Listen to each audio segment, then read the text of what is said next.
Hi guys, welcome to another video. This is a sort of a film review and discussion of an Australian movie called Rabbit Proof Fence from 2002. I watched it on VHS in the caravan here. Got a VHS player set up. And yeah, it's from 2002. Runtime 94 minutes.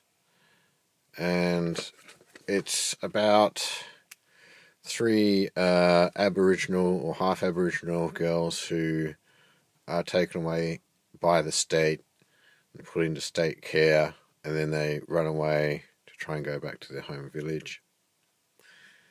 And so this phenomenon is basically known as the stolen generation, except it's set in the 1930s, but that kind of thing went on for a number of decades. And the stolen generation became a big political topic around the time in the years around this film coming out. For a long time, I didn't watch this film. Obviously, it's 23 years old now. And I've been trying to watch some Australian films here when I'm in the caravan, and I thought, you know what, I'll pick this one up. I saw it in a tip shop or something, and yeah, so I've watched the film. Why didn't I watch the film for so long, aside from not watching a lot of movies in general? I didn't watch the film for so long because it was a politically correct film. That's how I thought about it before I watched it.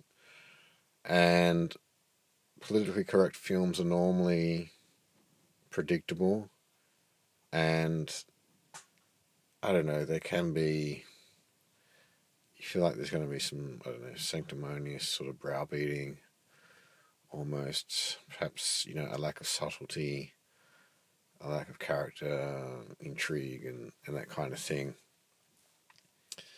The film itself, look, the cinematography is really good.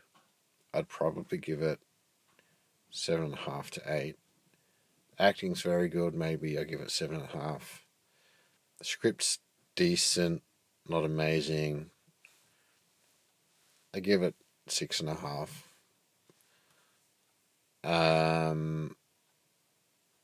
The plot, well, in a way, like, it does confirm the fears I have about politically correct films. The good guys are good. There's not a lot of character intrigue there. There's not a lot of character development of the three young children who ran away. There's an interesting character in the movie who's the tracker, and it's an Aboriginal tracker. So he's kind of like betraying his own people. And exploring that element would have been really interesting. You could have done a whole movie based on the tracker, right? But that wouldn't be politically correct because you'd be portraying an Aboriginal person as a collaborator. And that's not a politically correct story to tell, is it? But that would have been far more, a movie like that would really get me, with that sort of double character and psychological intrigue and moral imperfection and, torn between different forces and so yeah, no, the story, it's, a heroic tale of the three children. I'm glad I watched it. It does add a lot of colour to the stolen generation topic. You hear about it all the time, and we just had the big referendum on The Voice, which was meant to be a sort of Aboriginal, I don't know, say lobby group, but basically the Aboriginal bureaucratic body to speak to Parliament. Anyway, that referendum failed, and these issues keep coming up politically, and it is interesting to colour it out. It is based on a true story, apparently, and just add some character to the past, which you only hear about in the political sense. So I think, but this is the problem. Like, no one wants to be told they need to watch something, and this movie. Here's the thing: politically correct films are generally not like works of art, for the reasons which I've already gone over. They're not going to have those interesting character flaws and exploration and psychological intrigue and weird twists and, you know, a politically correct film, you kind of know where it's going. It kind of has to go in a certain direction. The good guys have to be good, the bad guys have to be bad. The protector of Aboriginals in the film is kind of an interesting character as well, but they don't explore him either because the focus has to be on the Aboriginal girls themselves, right? Again, to be politically correct. So, as a movie,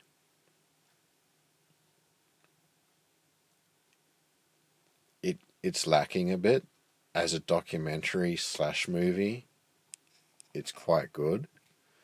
The one I gotta say, it was being edited. It was edited quite well. I was worried that this movie would be 2.5 hours long. It's just over an hour and a half, and because it's kind of a shortish film, so that kind of stops it from being boring. Um, it's not a boring film. It doesn't grab you. Again, it's not entertainment. It's not like a movie. Um, it's not psychologically gripping. So it doesn't like have you planted on the edge of your seat. At some point in the middle of the film, my mind did wander a bit, but it is an amazing story, and it's a good. If you're used to watching Hollywood stuff, like I'm finding these Australian films are really a nice break from that. Um, Overall, I probably at most give it a 7, um, because it is, despite all of the positives of the film, it is good to have these stories told.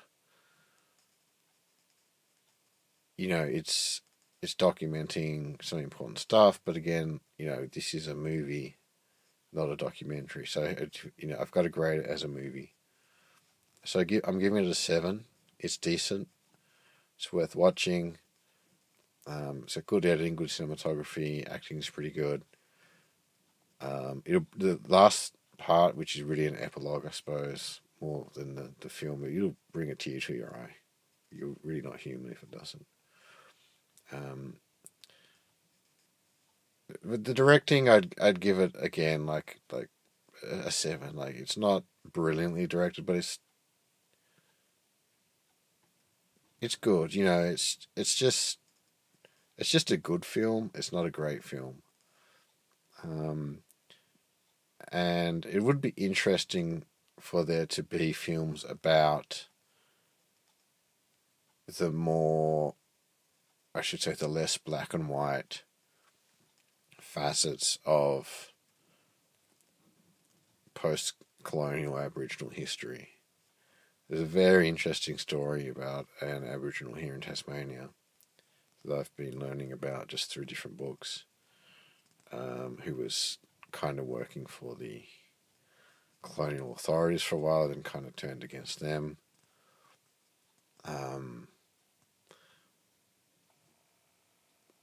There'd be a very interesting story about this history from the perspective of the colonial authorities. So a lot of this stuff would not be politically correct, but these would be interesting, would make for more interesting movies rather than politically correct documentary / movies. Anyway, guys, Rabbit Proof Fence.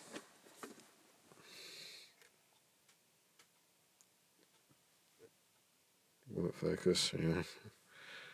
Sorry about that. It's a GH5 Mark II.